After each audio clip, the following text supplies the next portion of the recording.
The stars looked different from this side of the galaxy. Kim Tae-ho stood at the observation window of the diplomatic vessel, watching the alien planet grow larger as they approached. The world below was called Valora, home to one of the most powerful empires in known space. Its surface glowed with soft purple light, and massive floating cities dotted its atmosphere like jewels in the sky. Tae-ho was 34 years old. He had short black hair, tired eyes, and the kind of face that rarely showed emotion. The other diplomats called him cold. They did not understand that his coldness was not natural. It was something he had built around himself like armor, piece by piece, over 7 long years. 7 years since the day he lost everything. The ship descended through layers of pink clouds, and soon they landed on a platform made of smooth white stone. Valoran guards stood waiting for them. They were tall creatures, nearly 8 feet in height, with silver skin that seemed to glow from within. Their eyes were large and completely black, and thin, transparent wings folded against their backs. They moved with a grace that made humans look clumsy and small. Ambassador Shin Hana led the human delegation down the ramp. She was a sharp woman in her 50s, experienced in dealing with alien species. He was officially listed as a cultural specialist, but his real skills lay elsewhere. Before joining the diplomatic corps, he had spent 10 years in military intelligence. The Valorans did not greet them with warmth. Their culture valued beauty and perfection above all else. To them, humans were ugly creatures, with dull skin and no wings. They tolerated Earth only because humans had proven useful in trade and technology exchange. Commander Bale waited for them at the entrance to the Great Hall. He was the leader of the Valoran Empire, a position earned through centuries of political maneuvering. His silver skin was brighter than the others, and golden patterns decorated his face like tattoos. When he smiled, it did not reach his black eyes. "Welcome, humans," he said. His voice was smooth and musical, like all Valoran speech. "We are pleased you have traveled so far to honor us with your presence." Ambassador Hana bowed respectfully. "The honor is ours, Commander. Earth hopes this meeting will strengthen the bonds between our peoples." Bale gestured for them to follow. "Come. We have prepared a feast to celebrate this historic occasion." The Great Hall was enormous. Crystal chandeliers hung from ceilings so high they disappeared into shadow. Tables stretched across the room, covered with food and drinks that glowed with strange colors. Hundreds of Valorans filled the space. All of them beautiful. All of them watching the humans, with expressions that mixed curiosity with disgust. Tae-ho took his seat near the end of the human delegation. He ate little and spoke less. His eyes moved constantly, studying the room, noting the exits, counting the guards. Old habits never died. The feast continued for hours. There were speeches about cooperation and shared futures. There was music that sounded like wind chimes in a storm. And then, as the night grew late, Commander Bale stood and raised his glass. "In Valoran tradition," he announced, "we mark important alliances with gifts. Tonight, we offer each human delegate a companion, a Valoran who will serve as guide, translator, and friend during your stay with us." The hall buzzed with whispered conversations. This was unexpected. Ambassador Hana glanced at her team with concern, but refusing such a gift would be a serious insult. One by one, Valoran nobles stepped forward to stand beside each human delegate. They were stunning examples of their species, with perfect silver skin and wings that sparkled like diamonds. The humans accepted them with polite smiles, though everyone understood these companions were likely spies.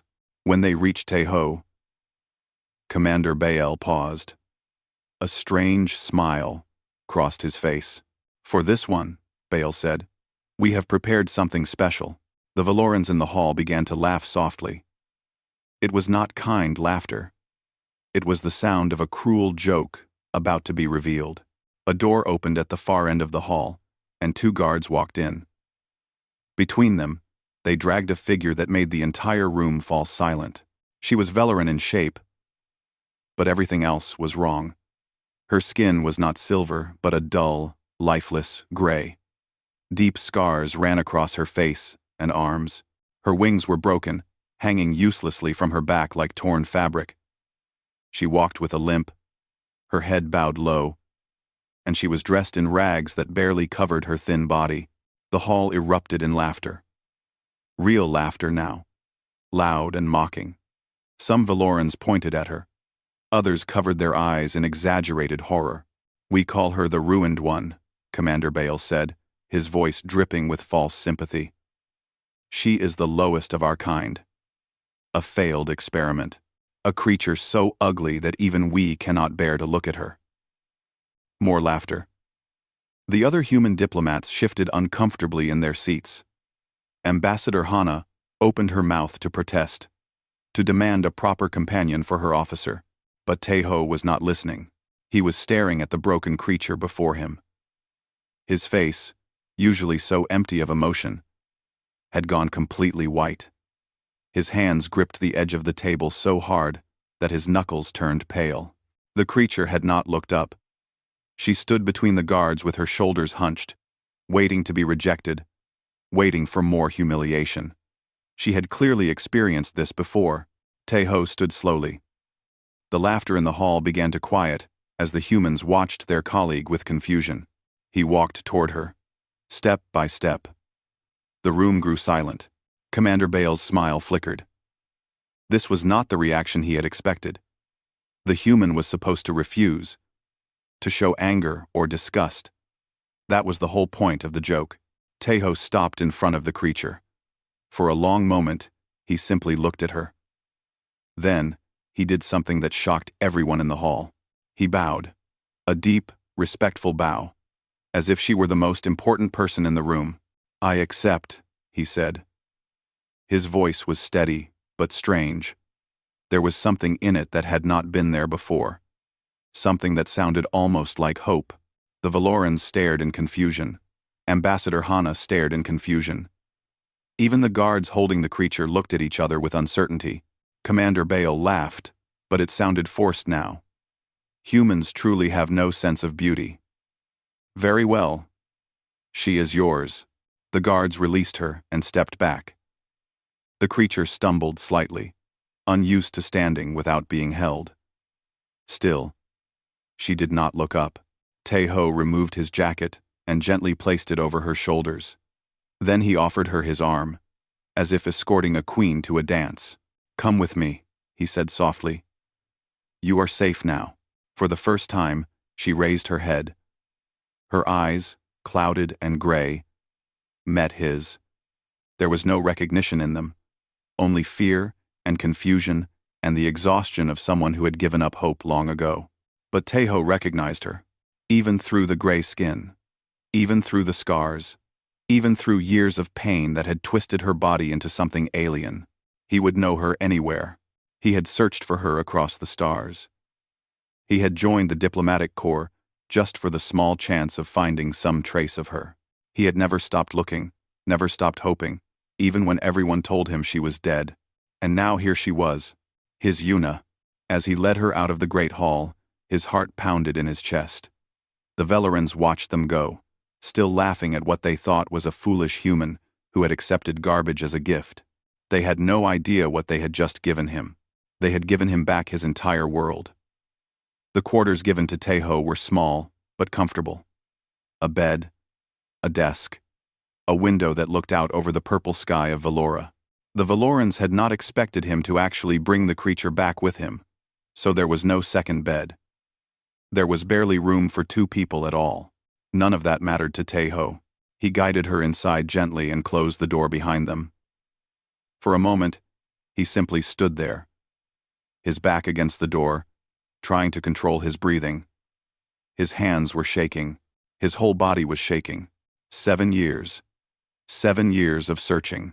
7 years of sleepless nights and dead ends, and people telling him to move on, to accept that she was gone, to let her go. And she had been here all along. In this place. Suffering. The creature stood in the middle of the room. His jacket still hung over her shoulders, far too large for her thin frame. She had not spoken a single word since leaving the great hall. Her gray eyes stared at the floor, and her body was tense. Like an animal waiting to be struck, Tae-ho approached her slowly, the way one might approach a wounded bird. He knelt down in front of her, bringing his face level with hers. "Yuna," he said softly. The name felt strange on his tongue after so long. "Yuna, it is me. It is Tae-ho." She did not react. Her eyes remained fixed on the floor. "Do you remember me?" he asked. His voice cracked slightly. "We met at Busan University. You were studying biology. I was studying international relations.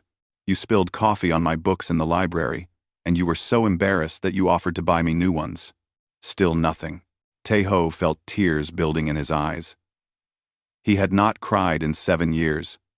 He had trained himself not to feel, not to hope, because hope was too painful. "You loved the ocean," he continued. "Every weekend, we would go to the beach and watch the waves. You said the sea made you feel small, but in a good way. Like all your problems were tiny compared to something so big and beautiful." Her head moved slightly. Just a tiny motion, barely visible. But it was something. "I asked you to marry me on that beach," Tae-ho said. 3 months before your mission. You said yes. You laughed and cried at the same time, and you said yes. Slowly. Very slowly. She raised her head. Her gray eyes met his. They were not the dark brown eyes he remembered. The experiments had changed even that. But behind those alien eyes, something flickered. Something human. "Tae." Her voice was rough and broken, like she had not used it in years. "Tae-ho." He nodded, tears streaming down his face now. "Yes. Yes. It is me. I am here. I found you."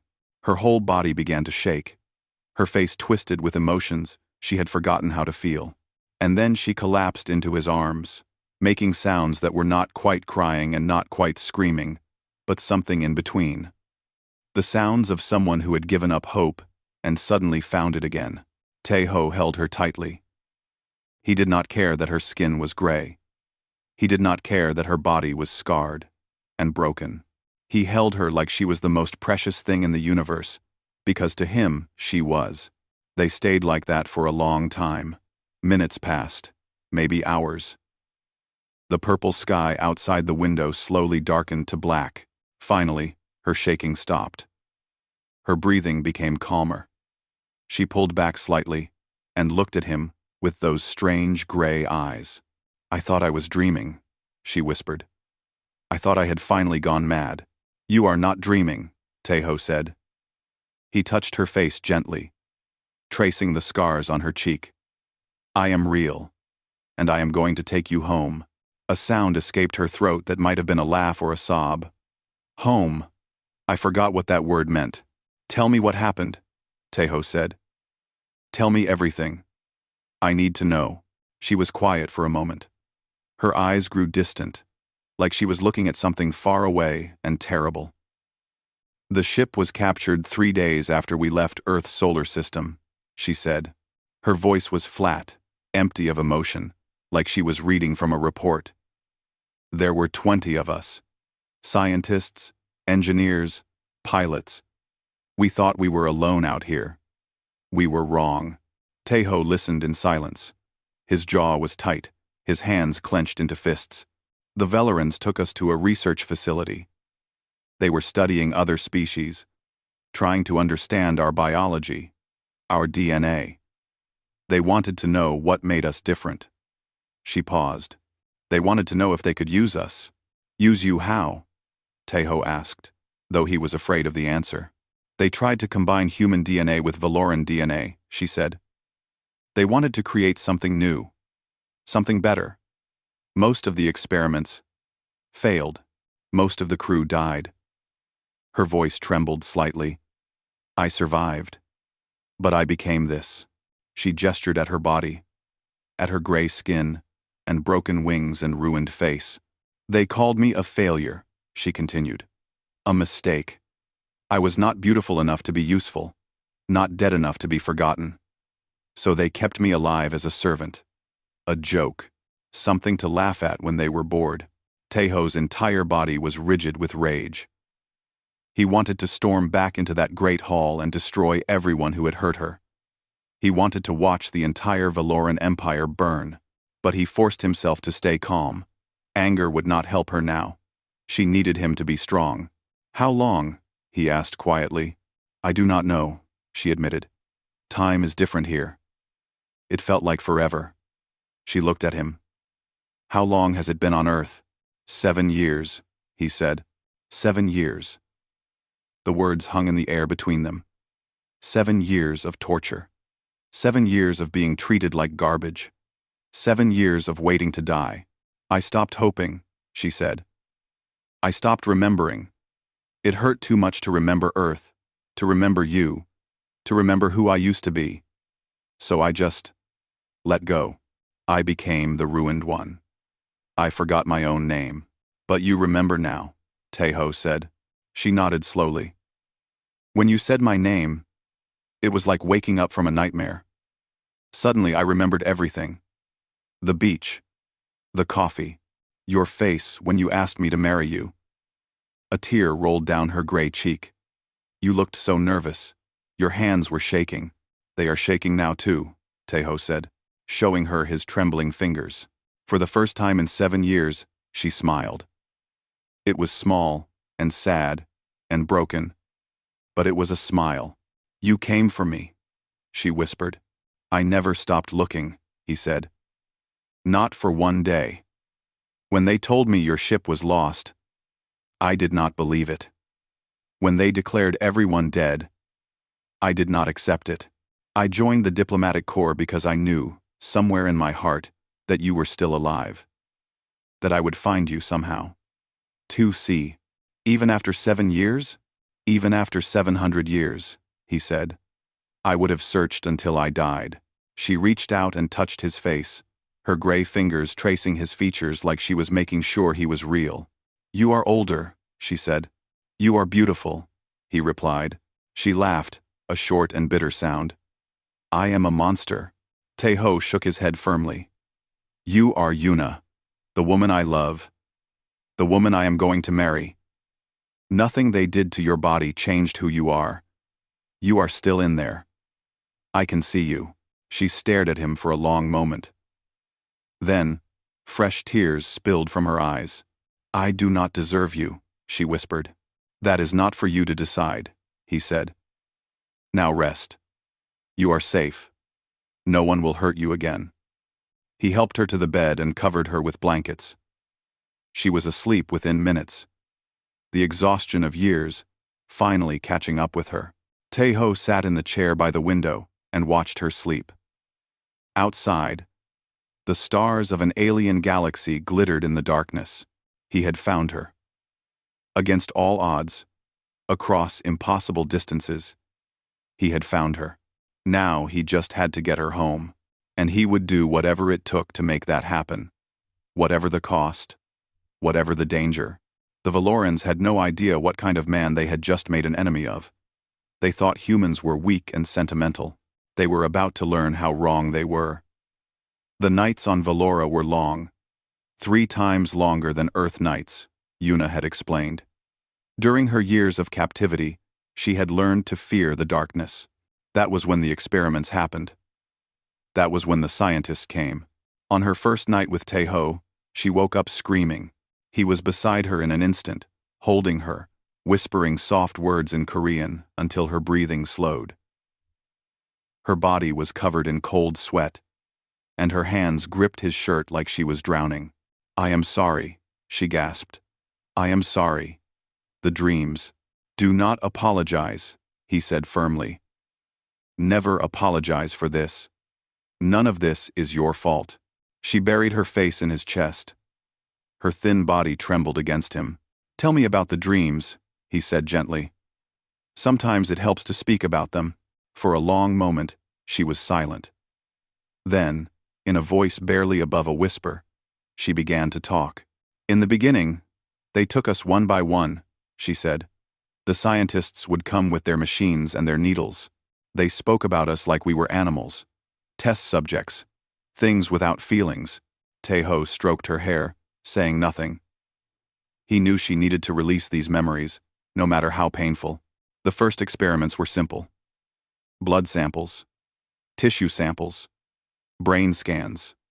They wanted to understand how humans worked, why we were so different from other species they had studied. She paused. We learned later that the Velerans had been doing this for centuries, capturing ships from young civilizations, studying their people, stealing their technology, and no one knew, Taeho said quietly. They hid it from the galaxy. They are very good at hiding things, Yuna agreed. Their beauty is a mask. Underneath, they are cold and cruel. They believe they are the most perfect species in the universe. Everything else exists only to serve them or to be studied. She shifted in his arms, and he felt the ridges of scars beneath her thin clothing. After the first few months, the experiments changed, she continued.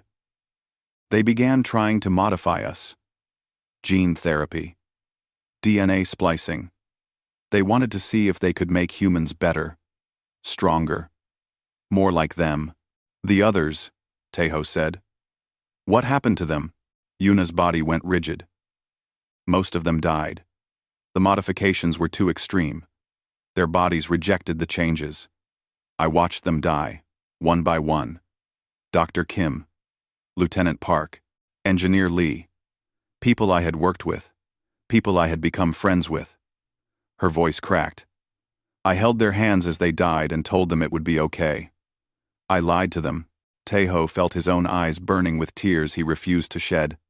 Not yet. He needed to be strong for her. Why did you survive? He asked. I do not know, she admitted. The scientists were surprised too. They ran more tests, trying to understand why my body accepted the changes when others did not. They thought maybe it was something in my DNA. Something different. She pulled back slightly and looked at him with her gray eyes. I am not fully human anymore, Taeho. You need to understand that. My DNA is mixed now. Part human, part Veleron, part something else they put into me. I will never look the way I did before. I will never be normal again. Taeho took her face in his hands. I do not care about normal. I care about you. But the children, she whispered. If we ever, I do not know what I could even. Stop, he said firmly. We will figure out everything. Together. One step at a time. Right now, the only thing that matters is getting you home safely. She nodded slowly. But he could see the doubt in her eyes. The fear that she was too broken, too changed, to deserve love anymore. He would spend the rest of his life proving that fear wrong. Over the following days, Yuna told him more about her captivity. She told him about the research facility hidden beneath the Valoran capital city. She told him about the other experiments, the other species who had been captured and modified and destroyed. And she told him something that made his blood run cold. There are others, she said one night. Other survivors. Not many, but some. They keep them in the lower levels of the palace. Taeho sat up straight. Other humans? I think so. I was not allowed near them, but I heard the guards talking sometimes. They mentioned the old stock, subjects from previous experiments. Some of them have been here for decades. Decades. The thought made Taeho sick to his stomach. Humans who had been missing for years, maybe generations, trapped in this place, suffering, alone. Do you know where exactly? He asked. Yuna nodded. I know every corner of this palace. When you are invisible, no one pays attention to where you go. I have seen the doors. I know the guards' patterns. I know everything. An idea began to form in Taeho's mind. A dangerous idea. An impossible idea. But then again, finding Yuna had been impossible too. We are not leaving without them, he said quietly. Yuna stared at him. Taeho, that is madness. There are guards everywhere. Security systems. If we are caught, then we will not get caught, he said simply. You cannot save everyone. Maybe not, he agreed. But I can try. That is what humans do. We try, even when it seems hopeless. We fight, even when we cannot win. We refuse to leave our people behind. Yuna was quiet for a long moment. Then a small smile crossed her scarred face. You have not changed at all, she said. Still the same stubborn man, who spent 3 months convincing me to go on a date with him. You said yes eventually. You gave me no choice. You showed up at my lab every single day with coffee and bad jokes. They were excellent jokes. Taeho protested. She laughed. It was weak and rough, but it was real laughter. The sound filled Taeho's heart with warmth. I will help you, she said finally. I know this palace better than anyone. If there is a way to reach the others, I can find it. It will be dangerous. Everything is dangerous here, she replied. At least this danger has purpose. Taeho reached out and took her hand. Her gray fingers intertwined with his. Together, then, he said. Together, she agreed. Outside the window, the purple sun of Velora began to rise. A new day was beginning. And with it, the first steps of a plan that would either save them all or destroy them completely.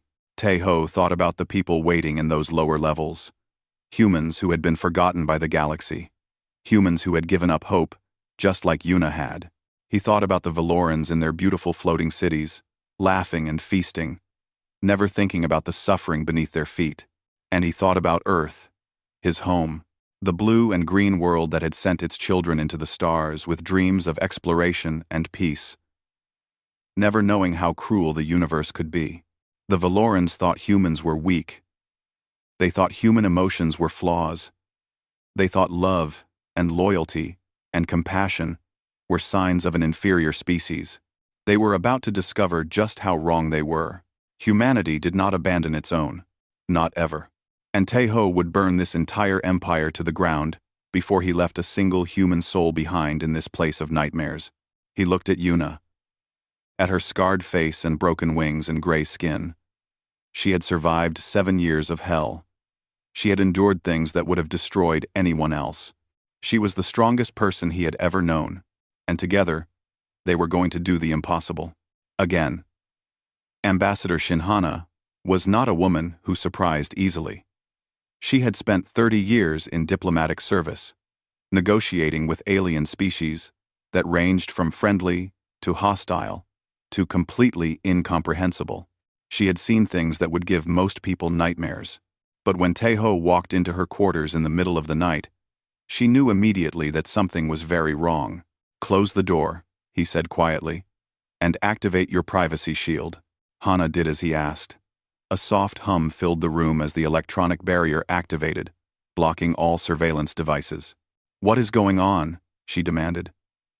The entire delegation is talking about you. The way you accepted that creature at the feast. The way you have been keeping her in your quarters. People are worried about you, Taeho. That creature has a name, Taeho replied. His voice was calm but hard. Her name is Park Yuna. Dr. Park Yuna. She was a biologist on the Horizon Explorer, the ship that disappeared 7 years ago. Hana froze. The Horizon Explorer. Every person on Earth knew that name. It was humanity's first deep space exploration mission, carrying 20 of their best and brightest into the unknown. When it vanished without a trace, the entire world had mourned. That is impossible, she whispered. They were declared dead. The ship was never found. Because the Velorans took it, Taeho said. They have been capturing human ships for years. Maybe decades. They take the crews and use them for experiments. Genetic modifications. They are trying to understand human biology, to use it for their own purposes. Hana sat down heavily in her chair. Her face had gone pale. You are certain of this? Yuna told me everything. She survived the experiments. Others did not.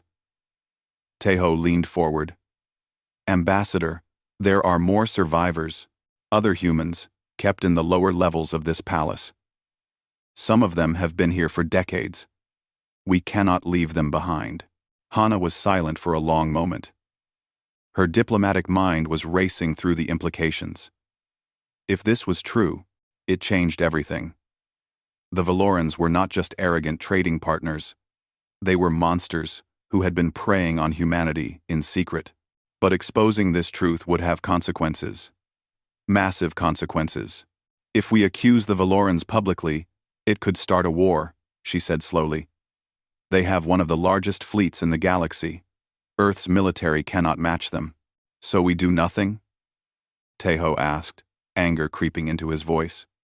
We leave our people to rot in their dungeons while we smile and shake hands with their leaders? I did not say that, Hana replied sharply. I said we need to be smart about this. If we act rashly, we could make things worse. The Valorans could destroy the evidence, kill the prisoners, claim we are lying. She stood and began to pace the room. We need proof, she continued. Hard evidence that cannot be denied. And we need a plan to get our people out before the Valorans realize what we know. Teho nodded. Yuna knows the palace. She can guide us to where the prisoners are kept. But we will need a distraction. Something to draw the guards away. The trade ceremony, Hana said thoughtfully. It is in 3 days. Every important Valoran will be in the Great Hall. Security will be focused there. That could work. Hana turned to face him. Her eyes were hard with determination now. I need to contact Earth, she said. Secretly. If we are going to do this, we need backup waiting. Ships hidden outside Valoran space, ready to extract us the moment we make our move. Can you do that without the Valorans knowing? I have my ways, Hana replied with a thin smile. I have been in this business for a long time, Teho. The Valorans are not the only ones with secrets. Over the next 2 days, they prepared. Hana used coded messages hidden in routine diplomatic communications to alert Earth's military command. Teho memorized the layout of the palace from Yuna's descriptions, planning routes and timing down to the minute. They also recruited help from unexpected places. Jung So-ra was the delegation's medical officer, a quiet woman who rarely spoke during meetings. But when Teho approached her with the truth, her reaction surprised him. I knew something was wrong here, she said, her voice shaking with anger. The Valorans refused to let me examine any of their medical facilities. They said it was against their customs, but I saw the look in their eyes. They were hiding something. Will you help us? Teho asked. I took an oath to heal people, So-ra replied. All people. If there are humans suffering in this place, I will not leave without them. They also found an ally in Lieutenant Kang Dae-won, the delegation's security chief. He was a big man with a scarred face and hands that had seen combat. When he learned about the prisoners, his reaction was simple. Tell me what to fight, he said. On the night before the trade ceremony, Teho returned to his quarters to find Yuna waiting by the window. She was staring out at the floating cities, her expression unreadable. Are you ready? He asked. I am afraid, she admitted. I have dreamed of escape for so long, but now that it is real, I am terrified that something will go wrong, that they will catch us, that it will all be for nothing. Teho stood beside her. Fear is natural. It means you have something to lose. I have everything to lose now, she said softly. I found you again. I found hope again. The thought of losing that. He took her hand. You will not lose me. Whatever happens tomorrow, we face it together. And if we fail... He paused. Then, at least we will fail trying. At least we will fail as humans. She turned to look at him. What does that mean? To fail as humans? It means we did not give up, he said. It means we fought for what was right, even when it was dangerous, even when it seemed impossible. The Valorans think our emotions make us weak, but our emotions are what drive us forward. Love, hope, loyalty. These are not weaknesses. They are the strongest forces in the universe. Yuna was quiet for a moment. Then she reached up and touched his face. On the ship, before we were captured, I used to think about you, she said. Every night, I would look at the stars and wonder which direction Earth was. I would imagine you sitting on that beach in Busan, waiting for me to come home. I did wait, Taeho said. Every day. I know, she whispered. I know now that I was never really alone. Even when I forgot your name. Even when I forgot my own name. Some part of me was still connected to you. Some part of me refused to give up. She leaned forward and pressed her forehead against his.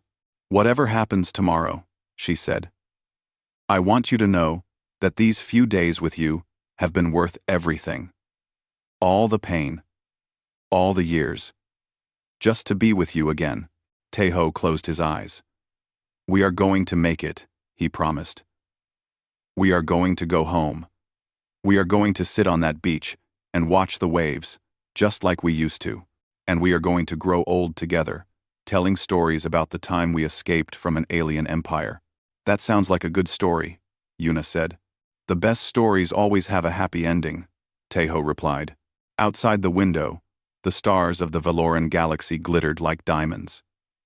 Somewhere out there, Earth was waiting. Their home was waiting. Tomorrow, they would either reach it or die trying. And either way, they would face it together, as humans. The morning of the trade ceremony arrived with a blood-red sunrise. Taeho watched it from his window, knowing that by nightfall, everything would be different. Either they would be free, or they would be dead. He was preparing his equipment when a guard appeared at his door. Commander Bale requests your presence, the guard announced. Alone. Immediately. Taeho exchanged a glance with Yuna. This was unexpected. And in their situation, unexpected was dangerous. I will be fine, he told her quietly.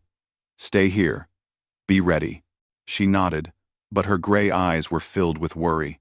The guard led Taeho through the gleaming halls of the palace to a private chamber high in one of the floating towers.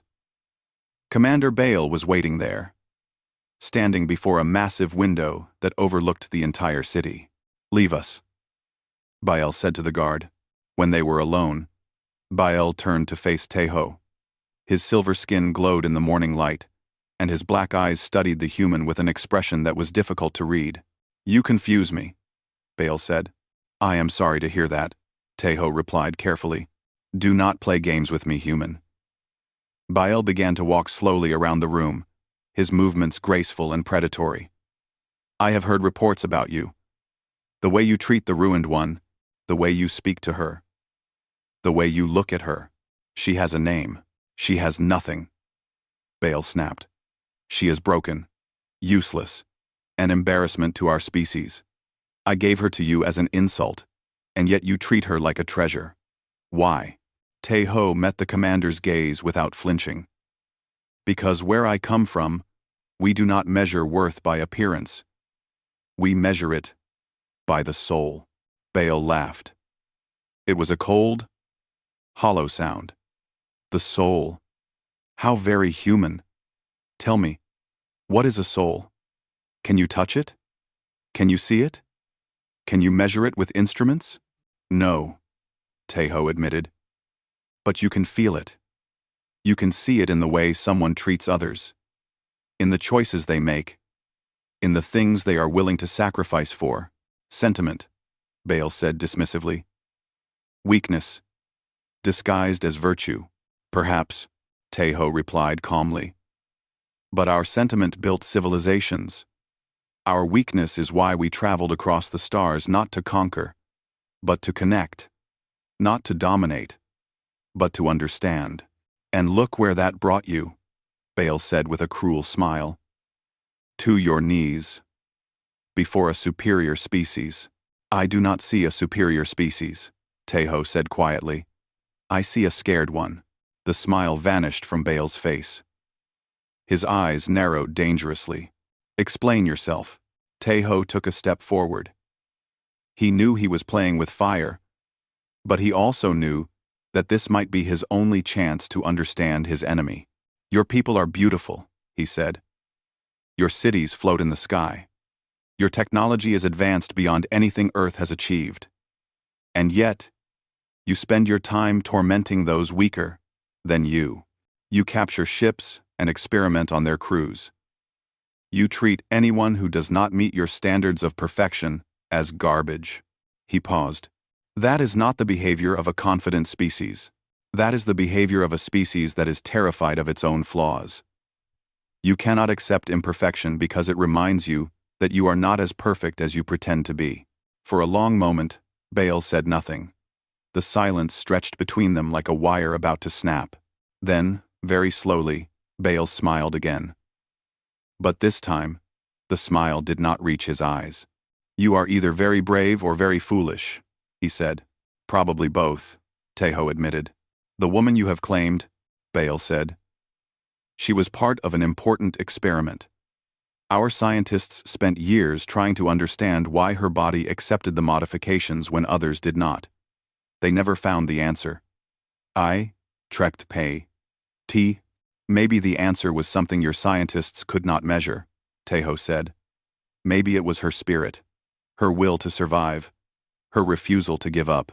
Spirit cannot be quantified. Exactly, Tejo replied. And that is why you will never understand humans. You see our emotions as weaknesses. But our emotions are what make us strong. They are why we keep fighting when we should surrender. Bale studied him for a long moment. Something flickered in those black eyes. Not understanding. Exactly. But perhaps a small recognition that there was something here he did not fully comprehend.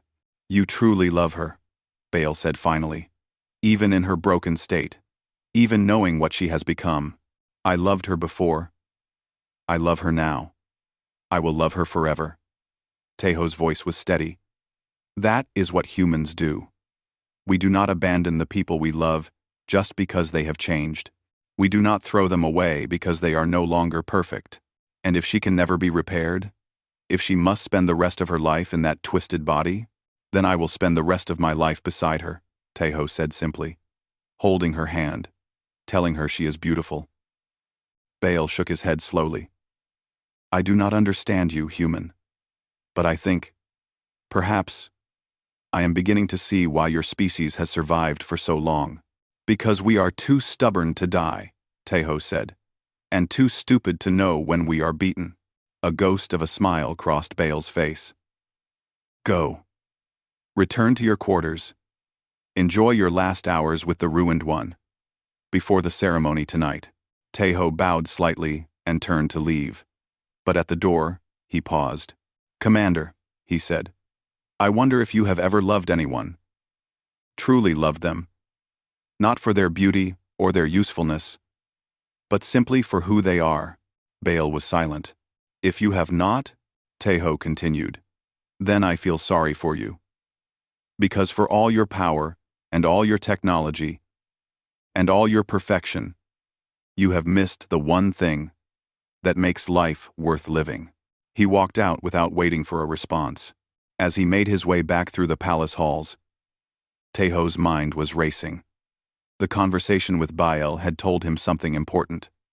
The commander was curious about humans, curious about their emotions, perhaps even slightly jealous of them. That could be useful, or it could be dangerous. Either way, it changed nothing.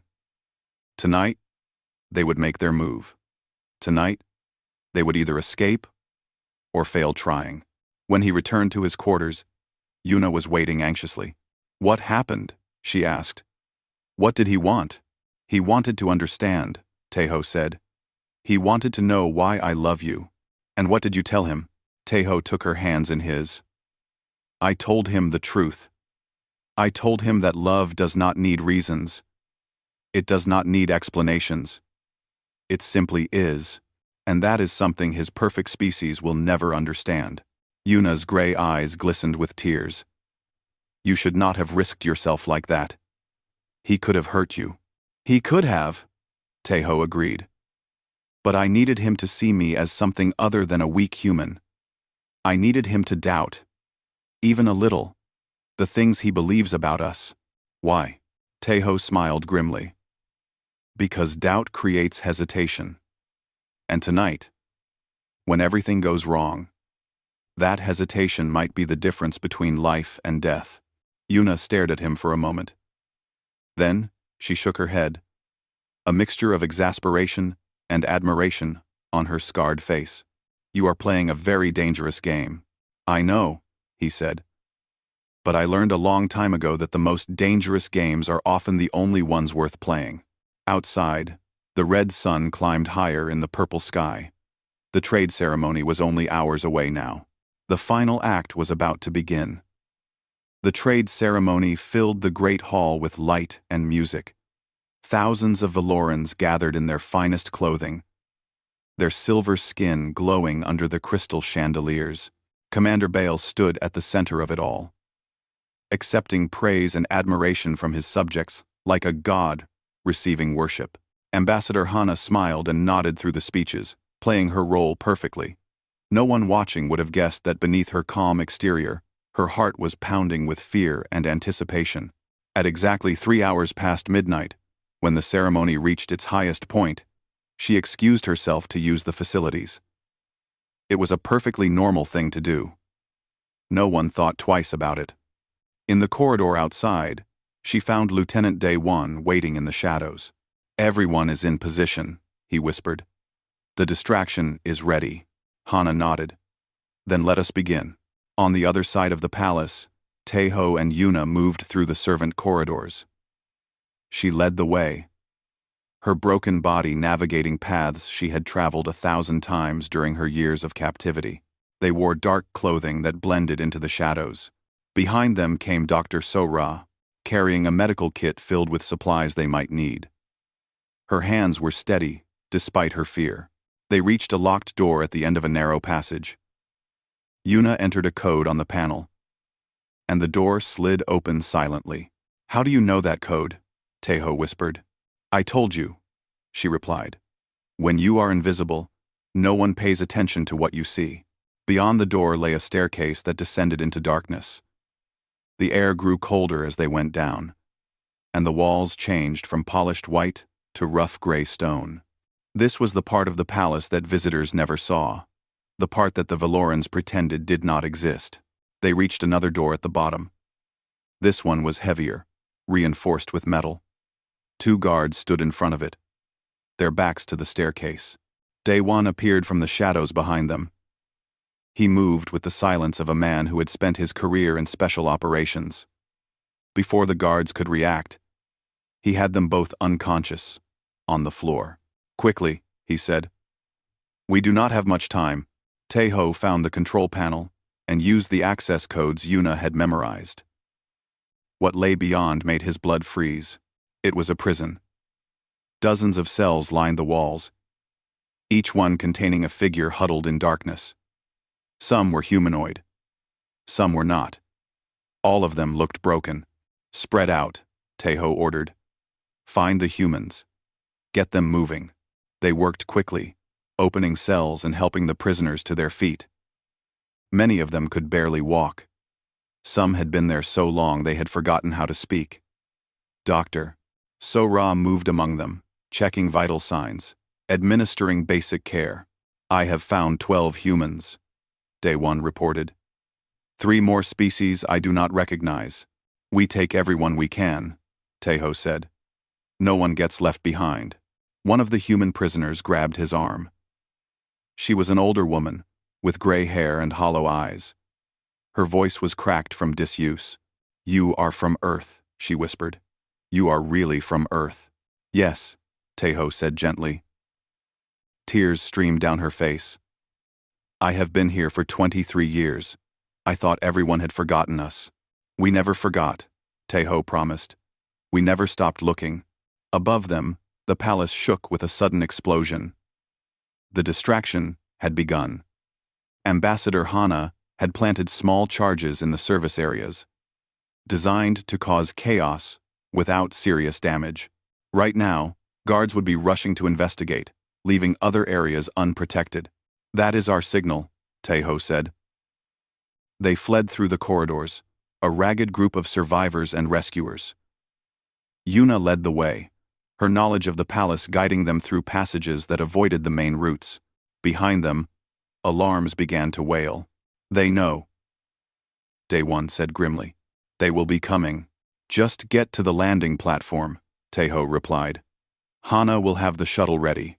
They turned a corner and ran straight into a group of Valoran guards.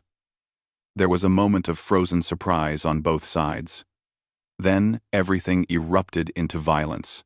Day One moved first, his military training taking over. He struck the nearest guard with brutal efficiency, sending the alien crashing into the wall. Teho followed, fighting with a desperation born of everything he had to lose. The Valorans were tall and strong, but they were not warriors. They were palace guards, trained to look impressive, not to fight. Against humans who had nothing left to lose, they did not stand a chance. When the last guard fell, Teho was breathing hard. Blood dripped from a cut on his forehead, but he barely noticed.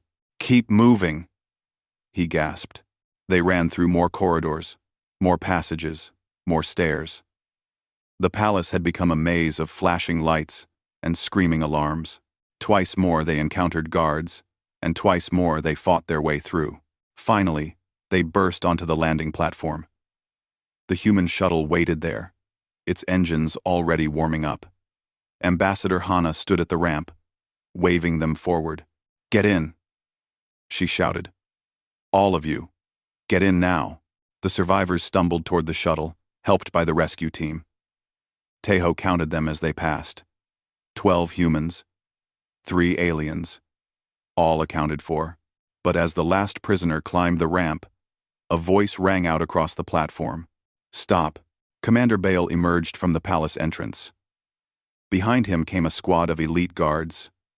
These ones armed with energy weapons that hummed with deadly power. "You will not leave this world," Bale said. His voice was cold with fury. "You have stolen Valoran property. You have committed acts of terrorism. You will surrender now, or you will die." Teho stepped forward, placing himself between Bale and the shuttle. "Those are not property," he said. "They are people, and we are taking them home." "You are one human," Bale sneered. "What can you do against my guards?" "Goad," Teho smiled grimly. "I can give my friends time to escape." He charged. The guards opened fire, and bright energy bolts scorched the air around him. One struck his shoulder, burning through flesh and muscle. Another hit his leg, nearly bringing him down. But he kept moving. He slammed into the first guard and drove him to the ground. Pain exploded through his body, but he ignored it. He struck another guard, then another, fighting with nothing but his fists and his will. "Why will you not stay down?"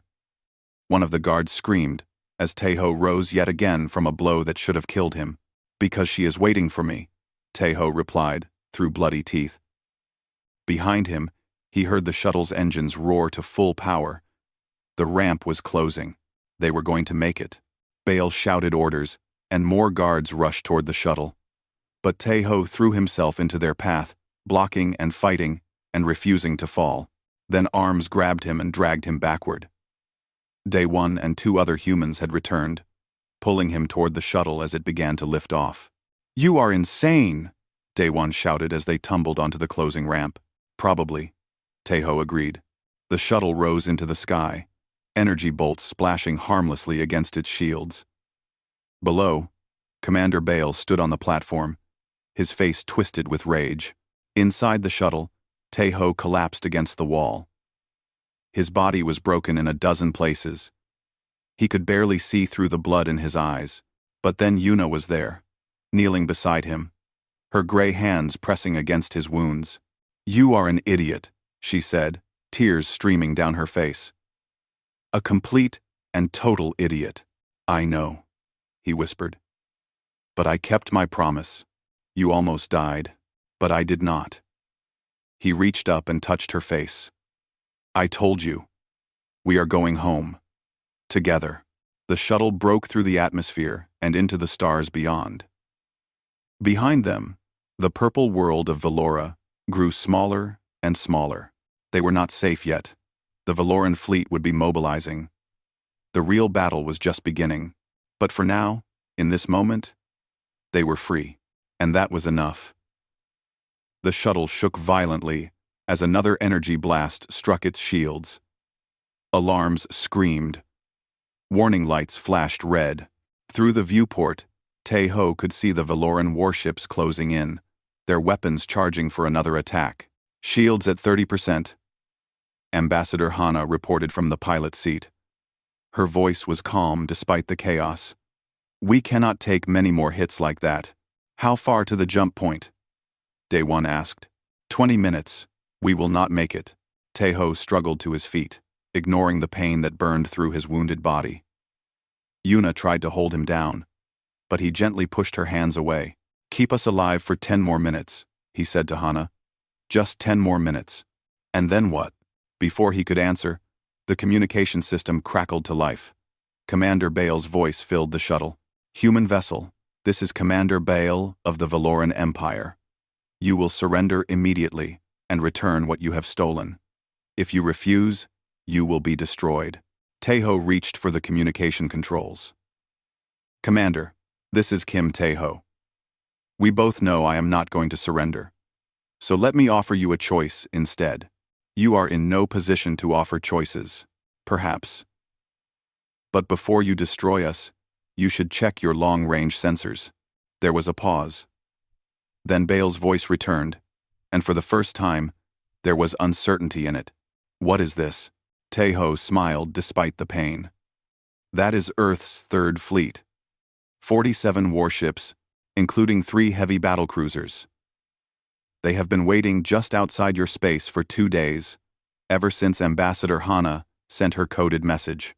Through the viewport, flashes of light appeared as human ships dropped out of faster-than-light travel. They emerged in perfect formation, their weapons already trained on the Valoran vessels. You planned this, Bile said slowly. From the beginning. Not from the beginning, Tae-ho admitted. But once we knew what you had been hiding, we made sure we had backup. The shuttle's communication system beeped with an incoming transmission from the human fleet. A woman's face appeared on screen.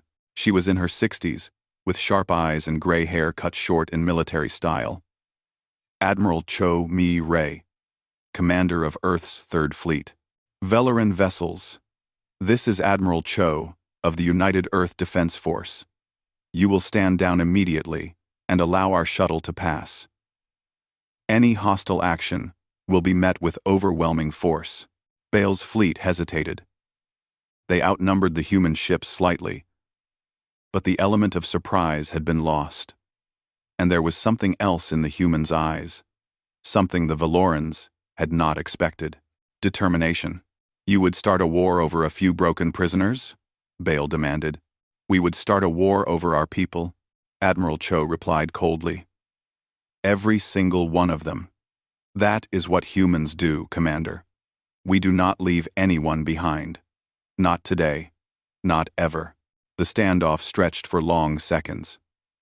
On the shuttle, everyone held their breath. Yuna's hand found Tae-ho's and squeezed tight. Then Admiral Cho spoke again. And while we have your attention, Commander, there is something you should know. For the past hour, we have been broadcasting a signal to every species in the galactic network. Footage from our shuttle. Testimony from the survivors. Evidence of everything your people have been doing in those hidden laboratories for the past century. Everything? On the shuttle's screen, they could see the transmission being shared across the galaxy. Images of the prisoners in their cells. Videos of the experiments. Recordings of Valoran scientists discussing their work like it was nothing more than routine research. The entire galaxy was watching.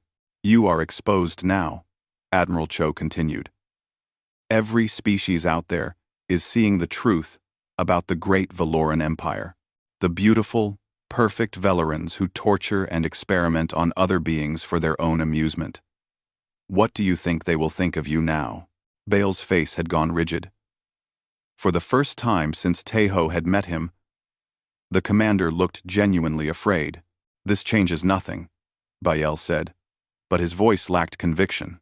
It changes everything, Admiral Cho replied. Because you have two choices now.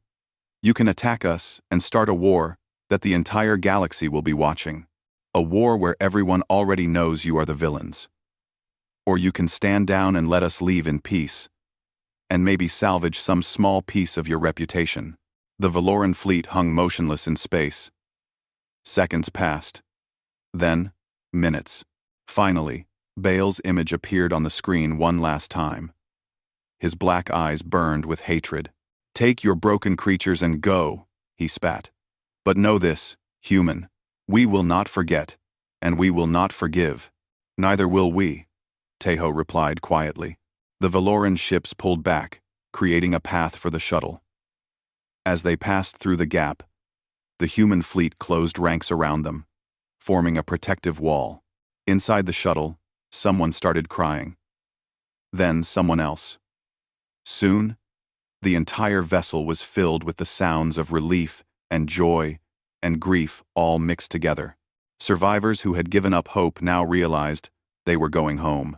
Tejo slumped against the wall, his strength finally giving out. Yuna knelt beside him, her gray hands cradling his face.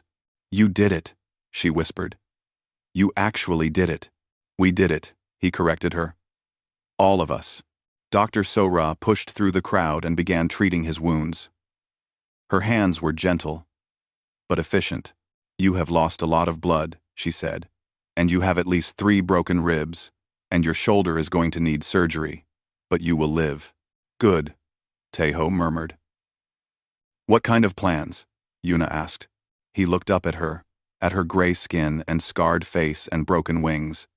She had never looked more beautiful to him than she did in this moment. "I promised you we would watch the waves in Busan," he said. "I keep my promises." The shuttle docked with the flagship of the Third Fleet. Medical teams rushed aboard to help the survivors. Admiral Cho herself came to meet them, saluting the ragged group of rescuers with genuine respect. "You did something incredible today," she said. "The entire galaxy is talking about it." "We just brought our people home," Ambassador Hana replied wearily. "That is what humans do." "Yes," Admiral Cho agreed. "Yes, it is." 3 weeks later, Tejo stood on a beach in Busan. His wounds were healing. The nightmares still came sometimes, but they were getting better.